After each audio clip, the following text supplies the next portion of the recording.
In this podcast series, we educate dog owners, veterinary practices, and dog trainers using humane methods. My name is Scott Sheaffer, and it's my mission to help you better understand your dog's behavior.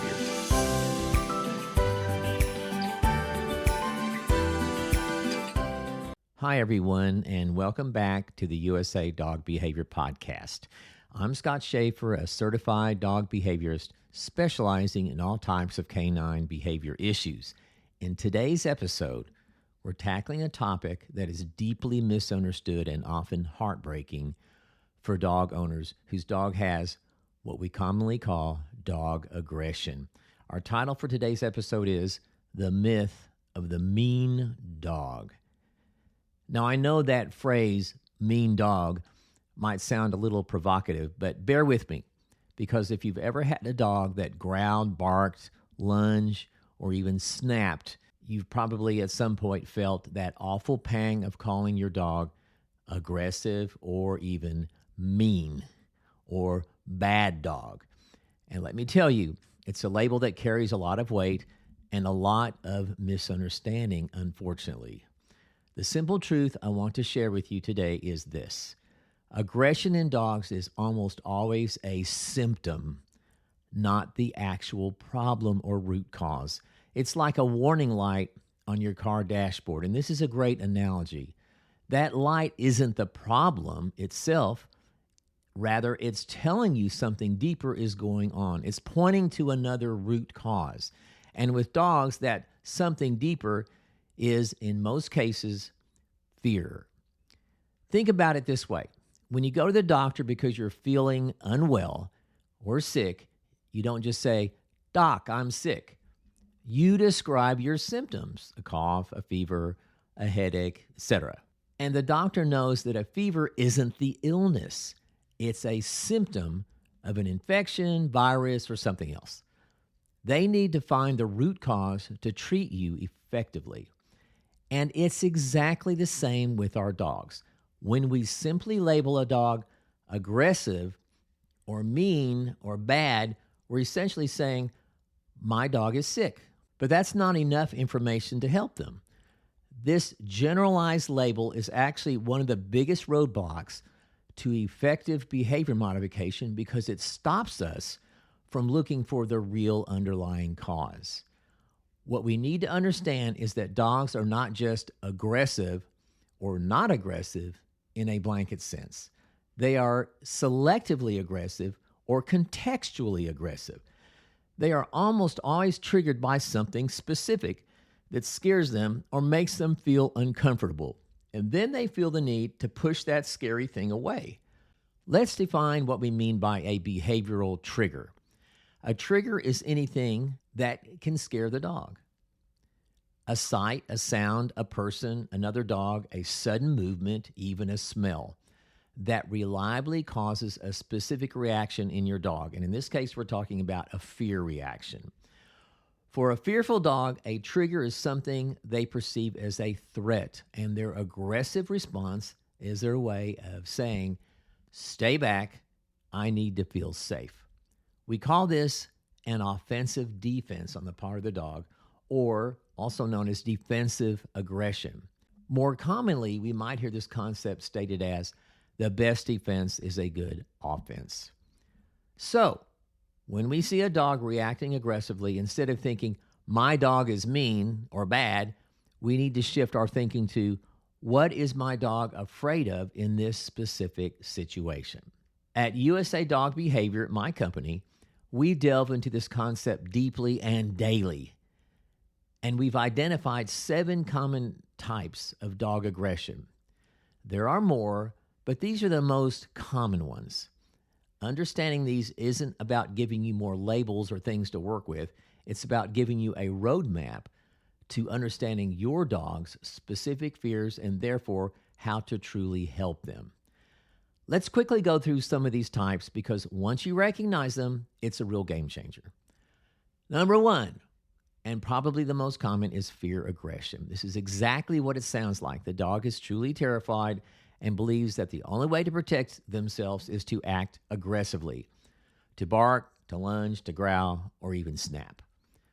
This can be directed at unfamiliar humans, other dogs, even strange objects or loud noises. They just want the scary thing to disappear. Probably the most interesting example of this is dogs that bark at thunder and lightning in the back lawn. What are they doing? They're afraid of thunder and lightning, and in their world, they believe that they can bark and it'll scare that away. Of course, the irony of this is that it always does go away, so what does the dog think? Well, this must be working. Next, we have resource guarding. This is when a dog is afraid of losing something they value, whether it's their food bowl, a favorite toy, their bed, or even a particular person, called owner resource guarding. They'll display aggression to keep others away from their perceived treasures. Their fear is rooted in the anxiety of loss. Next is leash reactivity, also called frustration elicited aggression. Often seen as lunging and barking on a leash, this frequently stems from simply frustration. Yes, dogs can get frustrated. The dog may want to greet another dog or person, but is restrained, leading to a fear-driven outburst because they can't control the situation. Next, we have territorial aggression, is another common one. This is where a dog feels a strong need to protect themselves in their home, their yard, or even the car from what they see as intruders. Their underlying fear is about keeping themselves secure and unwanted visitors out. The fear is exacerbated in the home by three primary things. The territory is supposed to be the dog's safe place, and so when it's violated, it seems like a pretty scary thing. Next, the intruder suddenly appears to the dog, such as in the doorway. No time to prepare. It's very scary to the dog. And finally, the dog has no easy way to escape from the intruder if they're stuck in a car or in a house, thus amplifying their fear. The biggest myth regarding territorial aggression is that the dog is protecting the human family or property. Not true. It's protecting itself. Next, we also see pain-induced aggression. This is pretty self-explanatory. This is incredibly important to consider, however. If a dog is in pain or even anticipates pain, maybe they have an injury, arthritis, or a sensitive spot, they might lash out to prevent further discomfort. This is not totally dissimilar to what humans do if they're uncomfortable and someone touches them in a place that's sensitive. They may push them back or something. It's an understandable fear response from dogs to protect themselves. This is why a vet check is always a crucial step when aggression appears suddenly. That's the big one, suddenly. All right, number 6, we have maternal aggression. It's simply a case where a mother dog, especially with newborn puppies, will fiercely protect her young. Her fear is intense and primal. It's all about ensuring the safety and survival of her offspring. And finally, redirected aggression. This can be a bit tricky. It happens when a dog is highly aroused or agitated by a trigger they can't get to or control.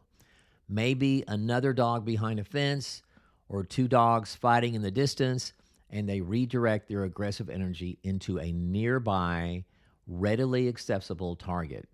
This could be another dog in the household or even a human who gets too close in that moment. The core is often a fear of the initial trigger, coupled with frustration. There are many ways redirected aggression appears with dogs and is more common than people think. So now that we know these different types, what do we do with this knowledge? The most crucial shift in thinking is this. Instead of labeling your dog mean, start asking yourself, what is my dog afraid of right now in this moment? What is triggering this behavior?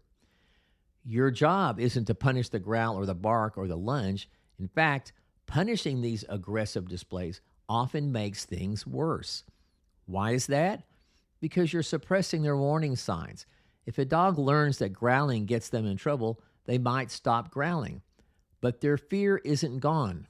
It might make it even worse. It's still there, the fear, bubbling under the surface, and they might then go straight to a bite without any warning next time. That's far more dangerous, and it's called masking in the behavioral world. Instead, your focus should be on observation. Identify those specific triggers in the moment. Is it strange men, kids on bikes, the mailman, the vacuum cleaner?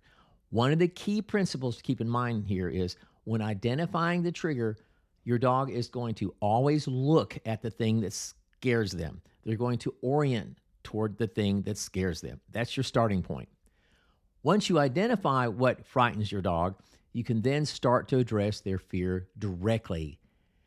This involves methods like positive reinforcement, where you reward calm behavior around triggers, counter conditioning, where you change their emotional response to the trigger, and desensitization, gradually exposing them to the trigger in a safe, controlled way. Keyword is gradually.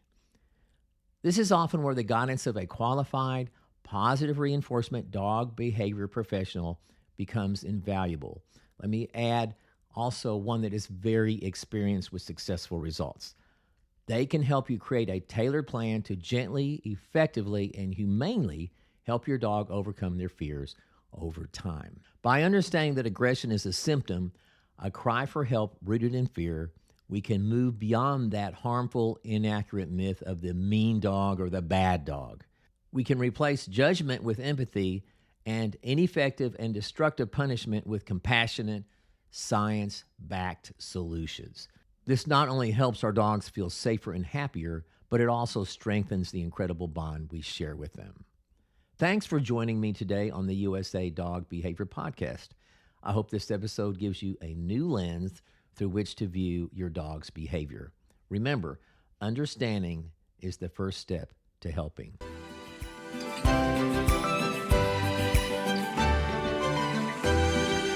Thank you for joining me today. Don't forget to subscribe and share this podcast with other dog lovers. Stay tuned for our next episode where we'll continue our dive into the world of dog behavior.